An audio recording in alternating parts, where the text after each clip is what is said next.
Welcome sa Dries TV. Kung interesado ka sa ganitong news, huwag kalimutang isubscribe ang ating YouTube channel. Maraming salamat! Welcome back again sa ating YouTube channel mga kakimpaw, and sa update natin ito ang pag-uusapan natin ay tungkol sa mga importanteng kaganapan kina Kim and syempre kay Paolo Abilino.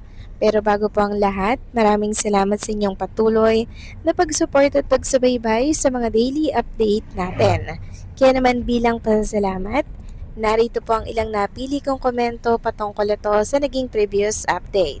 Una komento mula po ito kay Ginang Edita Depositor. Sabi niya, Dres, hindi mangyayari ang mga sabi-sabi. Hindi ako naniniwala sa mga nagsasabi niyan. Basta ako kahit anong mangyari, Kimpaw ang pinagsama ng Diyos, hindi mapaghihiwalay ng tao. Bakit ba hindi kayo magtiwala sa Kimpaw? Laging may doubt mga fans. Minsan, ayoko nang magbasa ng mga comment kasi madaling maniwala mga fans sa sabi-sabi basta wedding bell soon in God's perfect time. Maraming salamat sa komento, Ginang Edita Depositor. Tama po kayo sa inyong mga sinabi, no?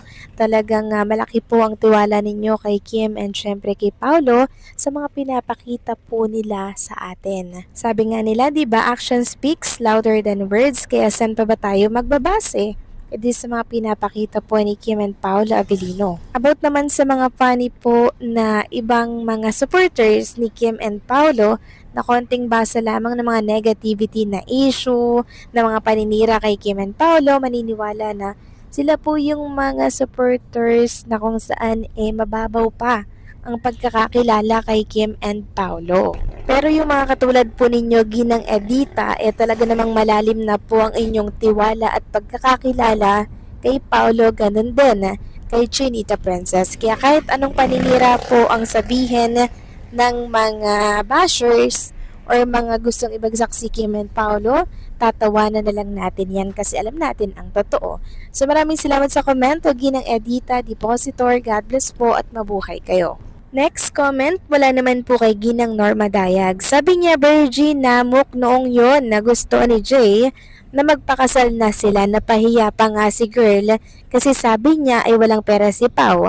Sabi ni Jay, pera daw si Mining Ogie Alcacid, but tinanggihan ni Paulo, muntik nang mapikot si Paulo ni Jay. Kaya lang di totoong naging sila, asyumera lang si girl. Buti na lang nasalo siya kagad ni Echo. Oh, what a shame. God bless KP. Maraming salamat sa komento, Ginang Norma Dayag. So mabuti na lang pala mga kakimpao at wala din pong pera.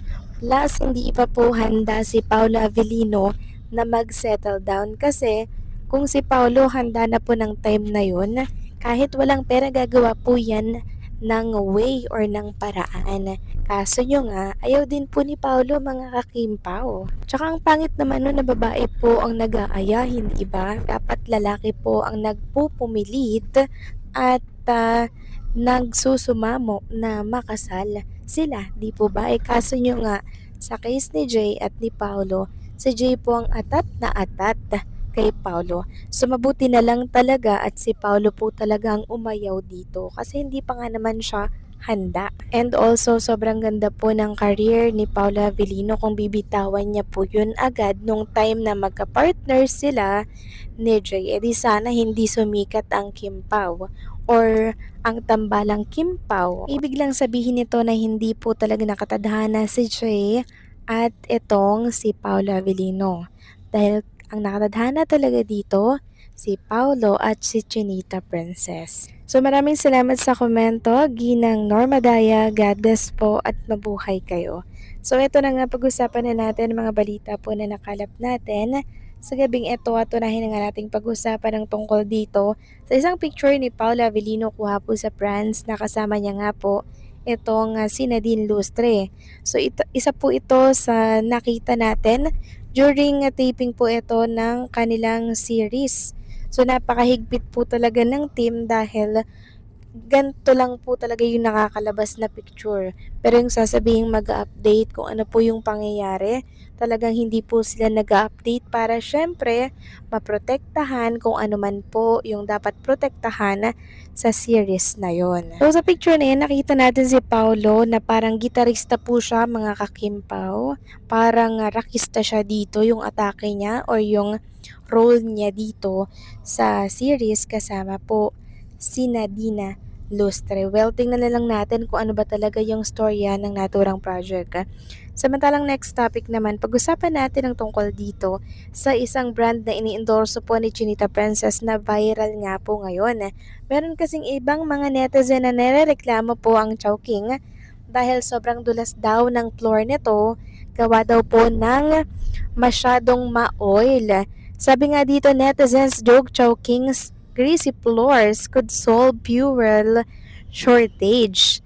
As tension in Middle East raise fears of a possible fuel shortage, some Filipino online have responded with sharp humor targeting fast food chain Chowking.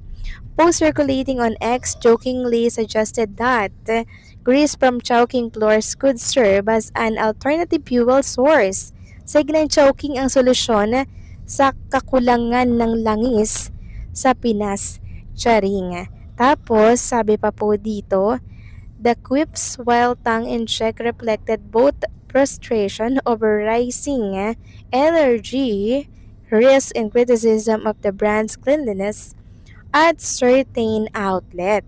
The viral remarks were sparked by customer complaint with photos and anecdotes pointing to greasy floors and concerns over utensils and hygiene standards.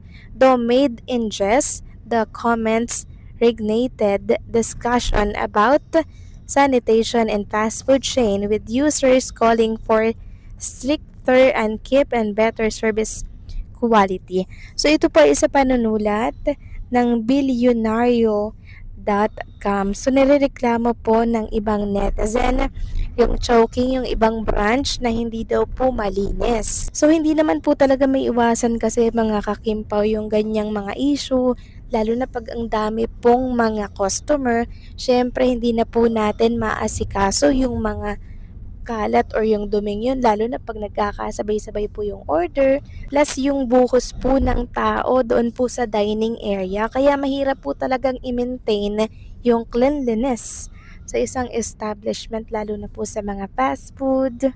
Pero sa ibang branch lang naman yun mga kakimpaw at hindi po lahat. Kasi cleanliness is a must din po talaga, lalo na po sa mga food industry like Chowking at iba't ibang klase po ng mga fast food chain dito po sa ating bansa. Lalo na ang endorser nito ay si Chinita Princess. Kasi nagre-reflect din po sa kanya yung issue mga kakimpaw. Kaya lilinawin lang natin na ganun po talaga sa food industry. 'Di ba? Kayo ba mga kakimpaw, ano po ang masasabi ninyo dito?